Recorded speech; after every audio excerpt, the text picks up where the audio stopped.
നമസ്കാരം. ശ്രീ ഗ്ലോബലിന്റെ പുതിയൊരു വീഡിയോയിലേക്ക് എല്ലാവർക്കും സ്വാഗതം. ഇന്ന് നമുക്ക് ഏവർക്കും വളരെയധികം സുപരിചിതനായ ഒരു വ്യക്തിയെക്കുറിച്ചും അതുപോലെ അദ്ദേഹം അലങ്കരിക്കുന്ന മഹത്തായ ഒരു പദവിയെക്കുറിച്ചുമുള്ള കുറച്ചധികം അറിവുകളുമായാണ് ഞാൻ എത്തിയിരിക്കുന്നത്. ഈ വ്യക്തിയെക്കുറിച്ച് പറയുകയാണെങ്കിൽ 4 വർഷങ്ങൾക്ക് മുൻപ്, അതായത് 2020 അദ്ദേഹത്തിന് വളരെ വലിയ ഒരു പരാജയം സംഭവിച്ചു. പക്ഷേ ആ പരാജയത്തിൽ തളർന്നു പോകാതെ അദ്ദേഹം ഒരു ഫീനിക്സ് പക്ഷിയെ പോലെ കുതിച്ചുയർന്നു വന്നിരിക്കുന്ന ഒരു കാഴ്ചയാണ് നമുക്കിപ്പോൾ കാണാൻ സാധിക്കുന്നത്. അദ്ദേഹത്തിന്റെ ഈ ഒരു വിജയ വാർത്ത ഒട്ടനവധി സാമൂഹ്യ മാധ്യമങ്ങളിലൂടെയും അതുപോലെ TV വാർത്താ ചാനലുകളിലൂടെയും എല്ലാം നമ്മളും ആഘോഷിച്ചതും അതുപോലെ അമ്പരന്നു പോയതുമാണ്. അദ്ദേഹത്തിന്റെ ഈ ഒരു തിരിച്ചുവരവ് നമുക്ക് എല്ലാവർക്കും ഒരു അമ്പരമാണ് നൽകുന്നത്. അതിന് ഒട്ടനവധി കാരണങ്ങളുമുണ്ട്. പ്രധാനമായും പറയപ്പെടുന്നത് അദ്ദേഹത്തിന് നേരെ ഒരുപാട് അഴിമതി ആരോപണങ്ങൾ നിലനിൽക്കുന്നുണ്ട്. തിരഞ്ഞെടുപ്പ് പ്രചരണ വേളയിൽ നടത്തിയ അട്ടിമറി കേസുകളിലും അതുപോലെ സാമ്പത്തിക തിരിമറി കേസുകളിലെയും എല്ലാം എതിരെയുള്ള വിധികളെ മറികടന്നുകൊണ്ടാണ് അദ്ദേഹം ഈ ഒരു വിജയം ഇപ്പോൾ കരസ്ഥമാക്കിയിരിക്കുന്നത്.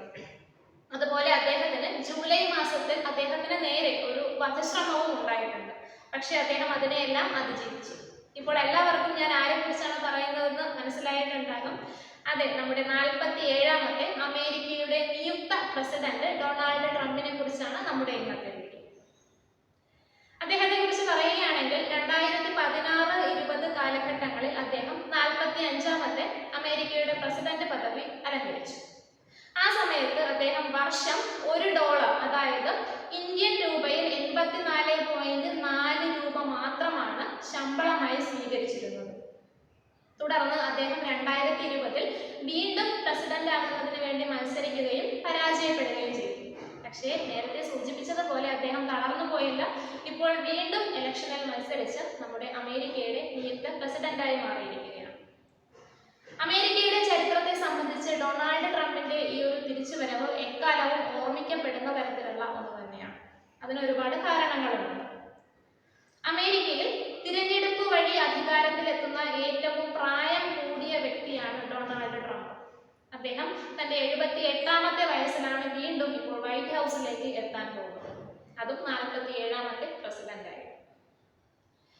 റിപ്പബ്ലിക്കൻ പാർട്ടിയുടെ പ്രതിനിധിയായിരുന്ന ഡൊണാൾഡ് ട്രംപ് ഡെമോക്രാറ്റിക് പാർട്ടിയുടെ പ്രതിനിധി, അതായത് നിലവിലെ വൈസ് പ്രസിഡന്റ് കമല ഹാരിസിനെയാണ് പരാജയപ്പെടുത്തിയിരിക്കുന്നത്. 270 ഇലക്ടറൽ വോട്ടുകളാണ് വിജയിക്കുന്ന വ്യക്തിക്ക് വേണ്ടത്. പക്ഷെ നമ്മുടെ ട്രംപ് 276 ഇലക്ടറൽ വോട്ടുകൾ സ്വന്തമാക്കി. അതേസമയം കമല 223 ഇലക്ടറൽ വോട്ടുകളാണ് സ്വന്തമാക്കിയിരിക്കുന്നത്. വിജയത്തെ നിർണ്ണയിക്കുന്ന 7 സംസ്ഥാനങ്ങളിൽ ഒന്നുപോലും വിട്ടുകൊടുക്കാതെ തന്നെയാണ് ട്രംപ് ഈ ഒരു വിജയം കരസ്ഥമാക്കിയിരിക്കുന്നത്. അദ്ദേഹത്തിന് ഇത്തരത്തിൽ തിരിച്ചു വരുന്നതിനുള്ള 3 പ്രധാനപ്പെട്ട കാരണങ്ങളാണ് നിരീക്ഷകർ പറയുന്നത്. അതിൽ ഒന്നാമത്തേത് ഞാൻ നേരത്തെ സൂചിപ്പിച്ച വധശ്രമം തന്നെയാണ്. ജൂലൈ മാസത്തിൽ പെൻസിൽവാനിയയിലെ ഒരു റാലിക്കിടെ അദ്ദേഹത്തിന് നേരെ ഒരു വധശ്രമം ഉണ്ടായി. ട്രംപിന്റെ ചെവിയെ ഉരസി ഒരു ബുള്ളറ്റ് കടന്നുപോയി. പക്ഷെ അദ്ദേഹം മരണത്തിന് കീഴടങ്ങിയില്ല, തലനാരി വേണ്ടി രക്ഷപ്പെട്ടു. അദ്ദേഹത്തിന്റെ ഈ ഒരു തിരിച്ചുവരവ് ജനങ്ങൾക്കിടയിൽ അദ്ദേഹത്തിന് ഒരു വീരപരിവേഷമാണ് നൽകിയത്. ഇത് ഈ ഒരു ഇലക്ഷനിൽ അദ്ദേഹത്തിന് വിജയം നൽകുന്നതിന് കാരണമായി മാറുകയും ചെയ്തു. കൂടാതെ മറ്റൊരു കാരണം എന്ന് പറയുന്നത് അദ്ദേഹത്തിന്റെ ഒരു നയപ്രഖ്യാപനമാണ്. അതായത് അമേരിക്കയിൽ അനധികൃതമായി കുടിയേറി കിടക്കുന്നവരെ ഉടൻ തന്നെ കുടിയൊഴിപ്പിക്കുമെന്ന് അദ്ദേഹം പ്രഖ്യാപിച്ചു. ഇത് മധ്യവർഗ ജനങ്ങളുടെ ഇടയിൽ അദ്ദേഹത്തിന് ഒരു പ്രശസ്തി നേടിക്കൊടുത്തു. മൂന്നാമതായി പറയുന്നത് നമുക്ക് എല്ലാവർക്കും അറിയാം, ട്രംപ് ഒരു ശതകോടീശ്വരനാണ്. സാധാരണക്കാർക്ക് എത്തിപ്പിടിക്കാൻ സാധിക്കാത്ത ഉയരത്തിൽ സ്ഥിതി ചെയ്യുന്ന ഒരു വ്യക്തി. ഈ ഒരു ധാരണ എല്ലാവരുടെയും മനസ്സിലുണ്ട്. പക്ഷേ ഈ ഒരു ധാരണ മാറ്റിയെടുക്കുന്ന തരത്തിലുള്ളതായിരുന്നു അദ്ദേഹത്തിന്റെ തിരഞ്ഞെടുപ്പ് പ്രചരണം. മക്ഡൊണാൾഡ്സ് കിച്ചണിൽ പാചകം ചെയ്യുന്ന ഒരു കുക്കായും അതുപോലെ മാലിന്യം ശേഖരിക്കുന്ന ഒരു വ്യക്തിയായും എല്ലാം ട്രംപ് പ്രത്യക്ഷപ്പെടുകയും ഇത് സാധാരണക്കാരുടെ മനസ്സിലൊരു ഇടം നേടിക്കൊടുക്കാൻ അദ്ദേഹത്തിന് സഹായിക്കുകയും ചെയ്തു. ഇക്കാരണങ്ങളെല്ലാം കൊണ്ട് തന്നെയാണ് അദ്ദേഹം ഈ ഒരു ഇലക്ഷനിൽ വിജയിച്ചു വന്നിരിക്കുന്നത്. ട്രംപിന്റെ വിജയം ഇന്ത്യക്കാരെ സംബന്ധിച്ചിടത്തോളം ഒരുപോലെ ആശങ്കകൾ നൽകുന്നു, അതോടൊപ്പം പ്രതീക്ഷകളും നൽകുന്നുണ്ട്. ഊർജത്തിന്റെ ഉത്പാദന മേഖലയിലും അതുപോലെ പ്രതിരോധ മേഖലയിലും നമുക്ക് പുത്തൻ പ്രതീക്ഷകളാണ് നൽകുന്നത്.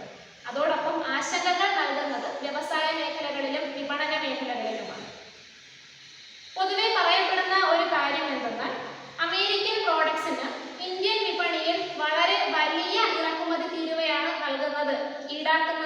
പറയപ്പെടുന്നത്.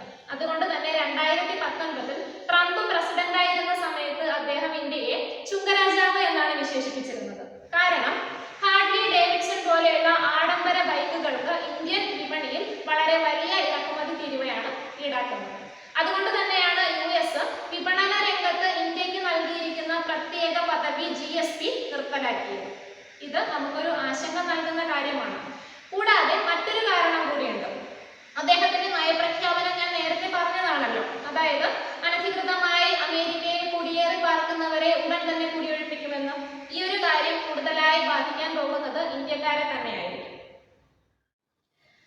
നമ്മുടെ ട്രംപിന്റെ ഈ ഒരു തിരിച്ചുവരവിന് കാരണം വ്യാവസായിക പ്രമുഖനായ ഇലോൺ മസ്കിന്റെ പണപ്രമത്തതയാണ് എന്നാണ് നിരീക്ഷകർ കണക്കാക്കുന്നത്.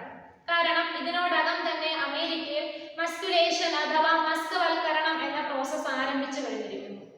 വോക്കിസം എന്നറിയപ്പെടുന്ന തീവ്രവാദങ്ങളെ ഉടൻ നിർത്തലാക്കുമെന്ന് പറഞ്ഞുകൊണ്ട് ഇലോൺ മസ്ക് മുന്നോട്ട് വരികയും അദ്ദേഹം ട്വിറ്റർ വാങ്ങുകയും അതിന് എക്സ് എന്ന് പുനർനാമകരണം കൊടുക്കുകയും ചെയ്തു. അതോടൊപ്പം തന്നെ അതിന്റെ ഉള്ളടക്കത്തെ എല്ലാം മാറ്റിമറിച്ചതുമെല്ലാം നമ്മൾ കണ്ടതാണ്. ഇതെല്ലാം ഇതിന് ഒരു മുന്നോടിയായിട്ട് അദ്ദേഹം ചെയ്തതാണ് എന്നാണ് നിരീക്ഷകർ പറയുന്നത്. നമ്മുടെ ഇലോൺ മസ്കിനെ സംബന്ധിച്ചിടത്തോളം അദ്ദേഹത്തിന് സ്റ്റാർലിങ്കിന്റെ 7000 ഉപഗ്രഹങ്ങൾ വഴി ലോകമെമ്പാടും ഇന്റർനെറ്റ് പ്രൊവൈഡ് ചെയ്യാൻ സാധിക്കും. അതായത് അദ്ദേഹത്തിന് തോന്നുന്ന സമയത്ത് അത് സ്വിച്ച് ഓഫ് ചെയ്ത് ഇന്റർനെറ്റ് നിക്ഷേപിക്കാൻ സാധിക്കുമെന്നും അർത്ഥം. ഉക്രൈനിൽ ഇത്തരത്തിൽ അദ്ദേഹം സ്വിച്ച് ഓഫ് ചെയ്ത് കാണിച്ചിട്ടുമുണ്ട്. നമ്മുടെ ട്രംപിന് വോട്ട് ചെയ്യുന്നവർക്ക് ഇലോൺ മസ്ക് പ്രത്യേക ക്യാഷ് പ്രൈസുകൾ ആഹ്വാനം ചെയ്യുകയും അതോടൊപ്പം ട്രംപിന്റെ പ്രചരണം എക്സിലൂടെ നടത്തുകയും ചെയ്തിട്ടുണ്ട്. നമ്മുടെ ഇലോൺ മസ്കിനെ ട്രംപ് പുതുതായി ഉദിച്ചു വന്ന താരം എന്നാണ് അദ്ദേഹത്തിന്റെ പ്രസംഗത്തിൽ വിശേഷിപ്പിച്ചത്. നമ്മുടെ ട്രംപിന്റെ വിജയം ഇന്ത്യക്കാർക്ക് ഇരട്ടി മധുരമാണ് നൽകുന്നത്. അതിന് കാരണമുണ്ട്.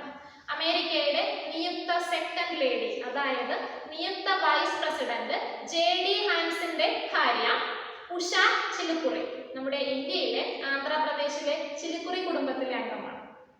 ഇത്തരത്തിൽ ഇന്നത്തെ വീഡിയോയിലൂടെ നിങ്ങൾക്ക് ഒരുപാട് അറിവുകൾ പകർന്നു നൽകാൻ സാധിച്ചു എന്ന് വിശ്വസിക്കുന്നു. അതുപോലെ എല്ലാവർക്കും വീഡിയോ ഇഷ്ടപ്പെട്ടെന്ന് കരുതുന്നു. ഇത്തരത്തിൽ പുതിയ വീഡിയോയിലൂടെ പുതിയ കണ്ടന്റുമായി വരുന്നത് വരേക്കും എല്ലാവർക്കും നല്ല നമസ്കാരം. അതുപോലെ എല്ലാവരും നമ്മുടെ ചാനൽ സബ്സ്ക്രൈബ് ചെയ്യണം, വീഡിയോ എല്ലാവർക്കും എത്തിച്ചു കൊടുക്കുക. Thank you.